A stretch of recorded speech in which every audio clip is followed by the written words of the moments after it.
আমাদের সবার সম্পর্ক শেষ হয়ে গেছে। সম্পর্ক শেষ হওয়ার একটা রিজনই ছিল, এর আগে আমাদের সবার সম্পর্ক শেষ হয়ে গেছে।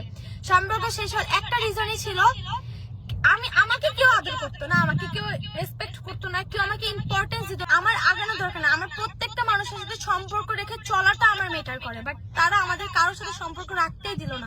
ইয়াসিনের আপন খালা পর্যন্ত লাইভে এসে, জয়রাম্য লাইভে এসে আমাকে নিয়ে কত কথা বলবো, বাট সে ভুলে গেছে। তারপর নাকি সে মিথিলাই খারাপ।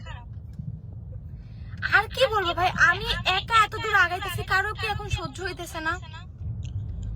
এখন কারোই সহ্য হইতেছে না যে মিথিলা এখন একা একা অনেক ভালো থাকতেছে। অন্তর আন্টির ফ্যামিলির কথাই বলি, আমার বিজনেস নিয়ে প্রত্যেকদিন একটা করে তারা ভিডিও আপলোড করবে, প্রত্যেকদিন তারা আমার বিজনেস নিয়ে একটা না একটা কথা বলবে।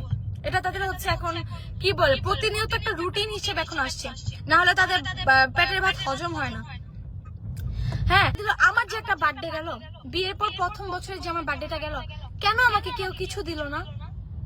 আমার কেউ একটা চকলেট পর্যন্ত দেয় না। আমি কি এক্সপেক্ট করি না কারো থেকে? অন্ত আন্টি তো সবাইকে সবকিছু দিছে।